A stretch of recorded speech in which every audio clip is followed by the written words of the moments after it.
2, 1. A policewoman was shot dead in the nation's second city. Issues come to light with the voters register, and at first it was off and then it was on again. Find out the latest with Bahamas Junction and Chronicle. I'm Krishna Virgil, and this is the Tribune's Top 5. Shockwaves ran through a Grand Bahama community as a mother of two and a policewoman was fatally shot. A female police officer who was fatally shot at a club in Freeport over the weekend is being hailed as a loving mother and an officer who was loved by everyone. Officer 3518 Theresa Jessica Thompson George, 24, is the daughter of a well-known Bahamian reggae artist who is the son of former Free National Movement MP and Grand Bahama F&M Council Chairman David Thompson. In a moving tribute to his daughter on Facebook, Mr. Thompson said, quote, "I feel like crying for years, and it's hard to even think. I lost my baby to the increasing violence in our country. Jessica was an awesome daughter, sister, mother, and friend." She was one of two people killed on the weekend. Police said a man died in hospital after he was stabbed during a fight at Potterski Dock early on Friday morning. In reference to Saturday's killing, police said officers were called to the scene of a shooting shortly after 9 p.m. at an establishment on Oak Street in Grand Bahama where reports of gunshots were heard. Inspector Teresita Pinder reported that when police arrived at the scene, they discovered the lifeless body of a woman lying on the ground with a gunshot wound to the body. Thompson, a reserve officer, mother of twin boys, and an avid flag football player, was not on duty at the time she was shot. It is believed that the shooter was a female. Free National Movement leader Dr. Hubert Minnis Thursday bashed Prime Minister Perry Christie for his level of representation in the Centerville constituency over the past 40 years, while stressing that the government is running scared of the F&M's change team. He also spoke to the reported irregularities in the Parliamentary Registration Department's 2017 voter register, warning the government that 2017 is not like 1987. He said, quote, "They stole it, an election, in 1987, but they will not thief it in 2017, he said, as he predicted a general election date of May 2nd. Addressing supporters during the F&M's regional candidates launch at Christie Park, Dr. Minnis also insisted that the level of care shown to Centerville was in line with the level of care the governing PLP has shown to the entire Bahamas. Dr. Minnis also spoke of his party's regularly touted tax plans, announcing 3 major initiatives aimed at alleviating tax burdens on inner-city communities, pensioners, and potential entrepreneurs if elected to office. Dr. Minnis said his party, once elected, would look to launch a program of further real property tax discounts and rebates for all pensioners over 65 who pay property tax and qualify for the plan. The Killarney MP specified that the proposed program would apply to the primary residents of the approved homeowners. Several discrepancies with the 2017 voter register have come to light, raising many questions over the integrity of the process. The Free National Movement has raised grave concerns regarding the general election 2017 voter register, among them the discovery of 72 pages of duplicate registrations, names printed of persons born over 200 years ago, and some who were born in 2017, according to party chairman Sidney Colley Thursday.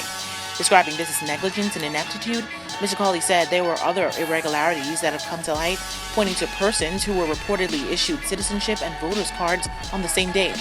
Despite the push on all political sides for Bahamians to get out and register to vote, Mr. Colley said parliamentary registration officials were still putting roadblocks at some registration centers. These obstacles, he said, deny Bahamians the opportunity to exercise their free and democratic rights. And while the party painted a grim picture of the integrity of the voting process, F&M leader Dr. Hubert Minnis was not present. Party officials were asked why this was the case. The reply was that an earlier notification that he would be at the press conference had been sent in error. Mr. Colley went on to note that the party was also concerned that the Parliamentary Registration Department was not operating as a coherent unit, but running 2 operations, one led by Parliamentary Commissioner Sherlyn Hall and the other by the Permanent Secretary. Mr. Colley added that the F&M was worried about several voter registration centers such as the Remnant Tabernacle Church Hall, St. Barnabas, Jean Street, and St. Anne's. He did not go into detail about this particular issue.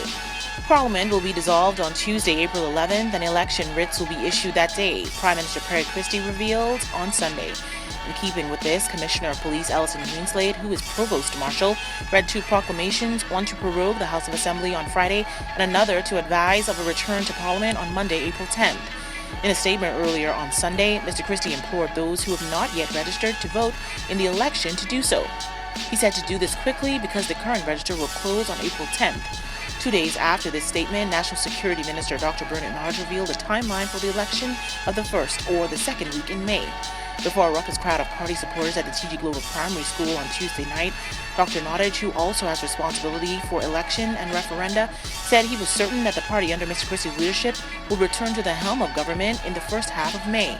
An energetic and confident Mr. Christie further revealed that Deputy Prime Minister Philip Brave Davis will ring the bell, signaling the end of voter registration and the full swing of campaign season. Confusion seemed to take over the nation this week after officials confirmed that Junkanoo Carnival was postponed, but then they came back and said it was on again.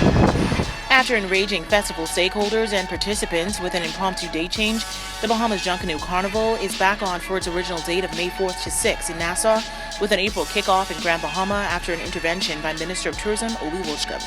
Despite the news, band owners are still predicting big losses as a result of the confusion.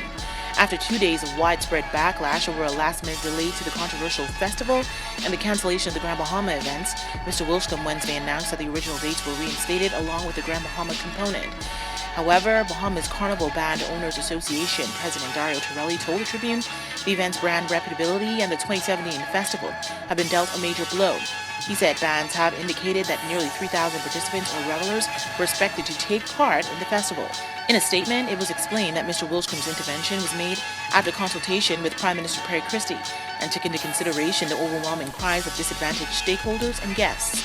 The statement indicated that the Ministry of Tourism plans to work closely with the Bahamas National Festival Commission as it ramps up marketing and promotion in New Providence and Grand Bahama. Want to get in on the discussion? Well, here's how you can. Just log on to our website at www.tribune242.com, like us on Facebook, the Tribune News Network, send us a tweet at Tribune242, or subscribe to our YouTube page, Tribune242.